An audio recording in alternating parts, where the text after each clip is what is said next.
Dude, I got a lot of like comments from you guys. Bro, let's just get it going. What's up, guys? Welcome back to another video. If I sound a little sick, that's just because like I am I'm trying to get over a small like cough, and I'm also a little pansy with it. But dude, that last video that came out, the one where my exhaust pops, and dude, you guys are killing it, man. 26,000 views already. It's only been a couple days, man. You guys are awesome. Real quick, I know a lot of you guys are saying I could have cleaned the terminal and from all the corrosion and all that. Dude, the battery was dying, so that's why I didn't even bother cleaning it. I got it tested a week before, so the guy told me I was gonna need one anyways, and I saw it for myself. That thing was dying. Who's to say that that battery hasn't been changed since the car's been bought? New. And I got it used like 3 years ago. So literally looking at like all the comments from the video, but a lot of them are just like stuff that you guys should know already.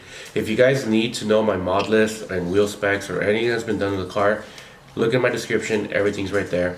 Majority wise, cosmetic, like my eBay lip, my and my rear diffuser looking thing.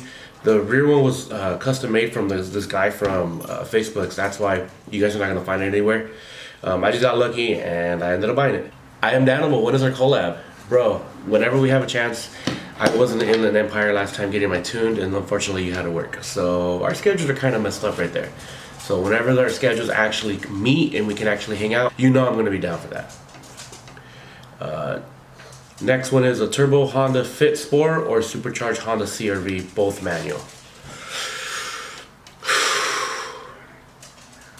You know, I feel like I've seen more Honda Fit Sports turboed, but I feel like you can hurt a lot of feelings in a Honda CRV supercharged. So I'm gonna go with the CRV. How much have you spent on your build? A lot, like a lot. And it's funny because it was more like maintenance and like my stupidity because I kept breaking something. So to give you a perspective, I don't really have an exact number, but I think that, well, maybe not a lot. Roughly maybe 3 grand, maybe. But that's with like everything that's on the car, and I mean everything. So the most expensive thing I ever bought for the car was a tune. Everything else was, actually no, my tires. No, my tires and my tune were about the same. Maybe, but yeah. Everything I bought for the car has been either used or on sale, because this is a budget build, so trying to see where it goes, especially if it's my daily. Will you be attending the SoCal Cruise meet in March? You know what? Maybe. I'm not gonna say yes and I'm not gonna say no. That's kind of why I haven't really been advertising it like I did last year, especially with everything that's been going on in California. I'm not really down to risk my car being pulled over for some stupid reason because I meet the description of something or whatever the case is. So if you guys see me there, you will. If not, then unfortunately you won't. But if you guys don't know what I'm talking about and you're from California, look up SoCal Civic Cruise on Instagram and you'll find out all the information for that stuff. Supercharger or turbocharger?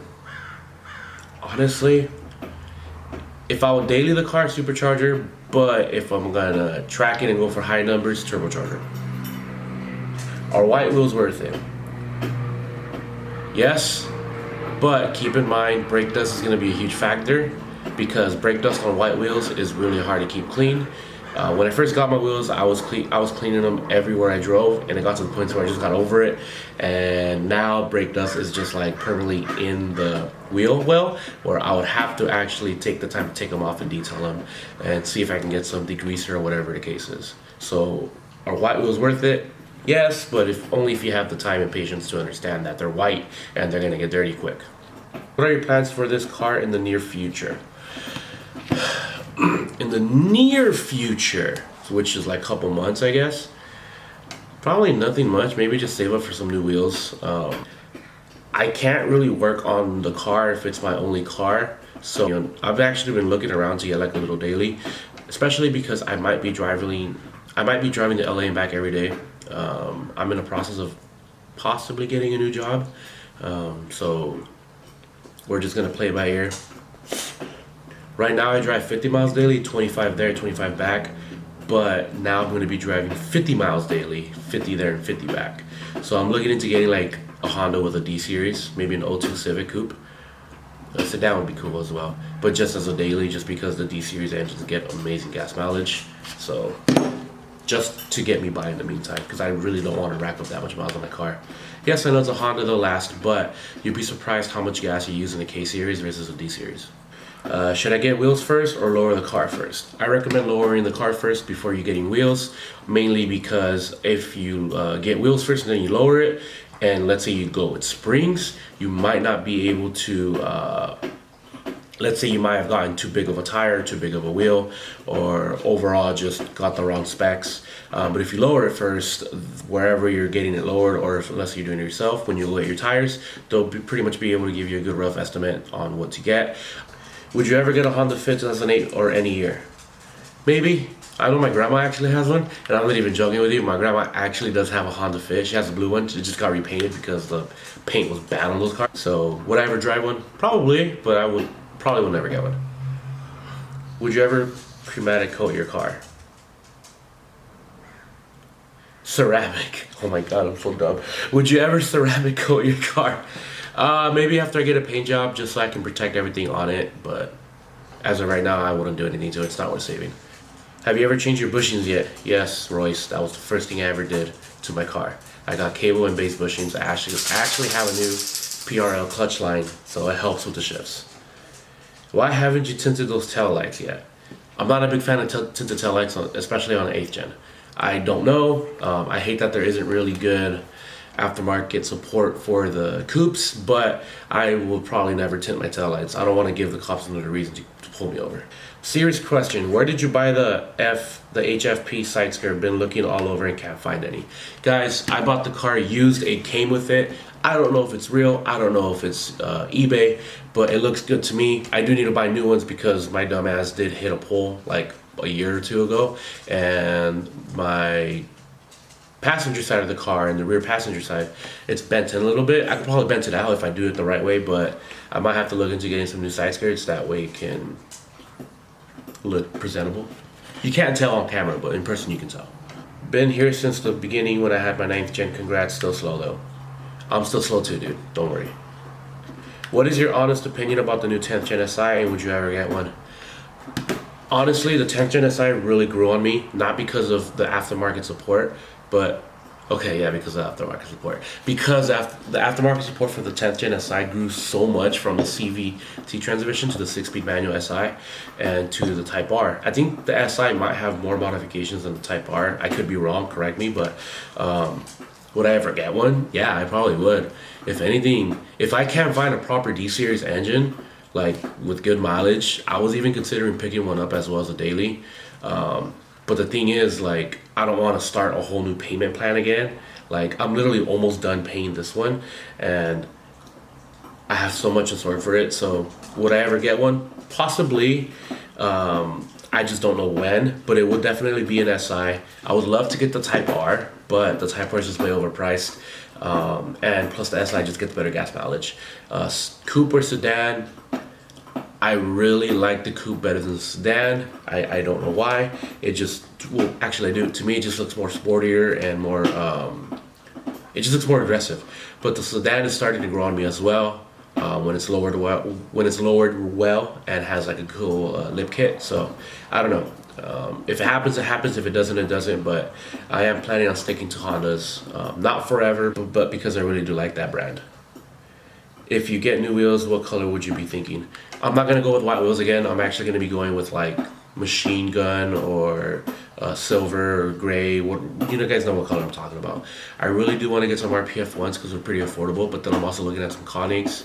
The ones I really want to settle for are some Graham 57 DRs, is what they're called. But like those are really expensive, especially for what I want to get. So I might consider getting some 17 by 8.5 RPF ones in silver or gray, whatever the color is, just so I can stay away from white wheels again. What camera do you use for your vlogs? I use the Canon T6i, which is what I'm using right now. When I don't use that, I actually use my iPhone XR, just because this one actually shoots in 4K, that one doesn't, that one shoots in 1080p. Pick up a camera and just start vlogging, boy. Like, if you really want to start doing it, just do it.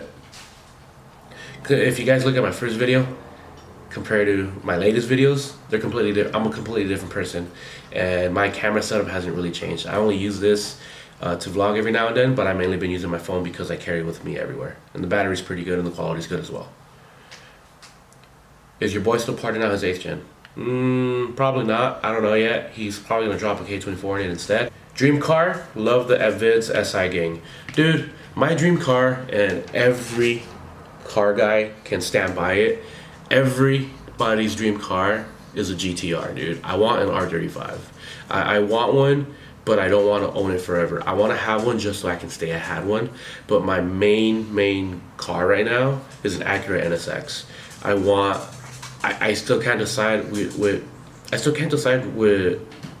which one to get. Gotham! Stop! My dog likes biting stuff.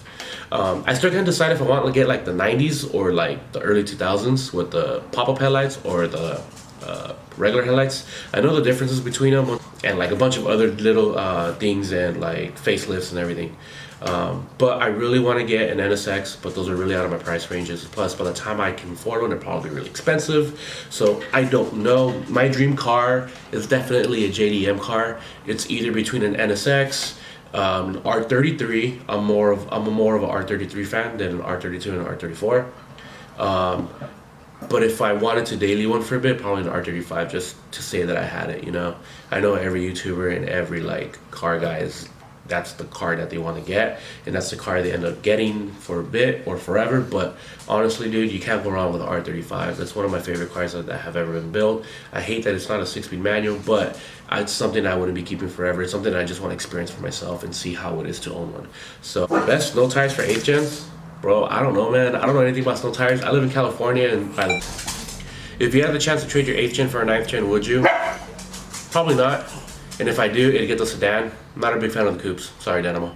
I know you don't like big wings on your cars. I don't either, but do you like the Mugen wing for the FA5 SI? Down for it, bro. I don't like big wings. I'm sorry. Unless the car's like stupid wide-bodied and the wing has to match the car with it. I don't know. I'm more of a low duckbill one. I'm not a big fan of big wings, dude. I'm just not a big fan of them.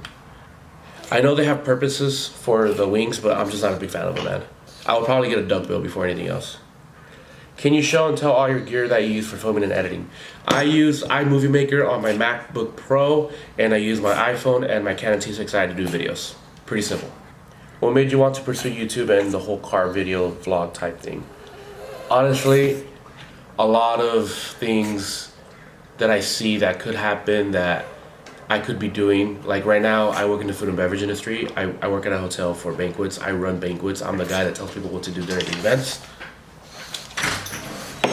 Oh my God, stop! I've seen a lot of people have fun doing it as well as I am. I told myself I wouldn't make it a main job, but I mean, if it happens, it happens. I really do enjoy doing what I do, especially on the side. I met a lot of good people. I met my best friend who is now dating my cousin through this. So, dude, everything happens for a reason, so we'll see what's up.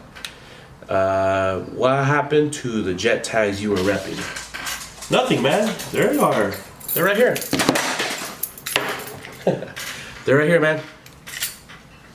New Type Media. New Type. Right now, my friend Daniel is working on getting proper logos and everything. I have a whole bag of these that if I ever meet you guys on the streets or wherever in person, I'll give them out to you. They're just prototypes, so I don't want to charge you guys for something that's not even like a for sure thing. But we do want to start, and we are going to start doing something with New Type, the brand, and we'll pretty much go from here. Right now, he's drawing Vegeta on like a Dragon Ball. If you guys like Dragon Ball Z, you'll know what I'm talking about. Here's a picture of it, and he's doing it really good. He made that from scratch, so we're trying to see what we can do with this, and just start trying to do something with it, you know. So again, what do you think about tinted tail lights? P.S. I think you should do it. I'm not gonna do tinted tail lights, man. Tinted tail lights are just gonna give another reason for the cops to stop me. So I'm not gonna stop right there. One thing I forgot to mention was that a couple of you guys asked me how do I record my montage inside of the video. GoPro, I don't really have a mouthpiece, so are you good? I know it looks really dumb, but you see a better point of view than having it right up here. So that's why whenever I do drive arounds and whatnot, you kind of hear me sounding like all muzzled because I have something in my mouth. No homo. Last question. What is the most annoying thing about your car? Babe. Babe. What? What's the most annoying thing about my car? It smells like gas. Yeah, because it is Catless. My most annoying thing about the car, in my opinion, is the damn exhaust, dude. Like, I love how it sounds, but at the end of the day, a Honda with an exhaust just really raspy, and it gives a lot of just unwanted attention. Don't get me wrong, I'm not gonna say it sounds bad. I just think that's the most annoying thing to me when it comes down to my car. My most annoying thing about my car is the exhaust. But at the end of the day, I do love it, but it's comparing it to everything else, that's the most annoying thing to me. Because with a Honda's exhaust, man, you either love it or you hate it. There's no in between. There's no, oh, it's okay. It's a, I love it or I hate it. And right now, I love it, but that doesn't mean it's not annoying. For right now, my exhaust is annoying to me mainly because it is starting to develop a rasp, and I need to look into it. So I'm probably just gonna pull the trigger on a full race because I like how everything sounds. Or I'm probably just gonna get like a vibrant resonator and replace it, you know, and see where it goes from there. Like, I love the way the engine sounds, man. I really do. I love how VTEC sounds. I love how everything sounds on the K series and on Honda engines in general. Just that by the time it gets to the exhaust tip, not a lot of people are gonna like it. So if that makes sense. Like I stated before, you either love it or you hate it. It's not, there's nothing in between. So yeah, Gotham. There you go, Bubba. So I will see you guys in another video. Again, thank you all for all the love and support. We're almost gonna hit 9,000 already. That's awesome. Gotham, can I? And Mr. Gotham just wants to say thank you for all this love and support. My black pug. I'll see you guys in another video. You guys have a good day. Stay classy. Peace.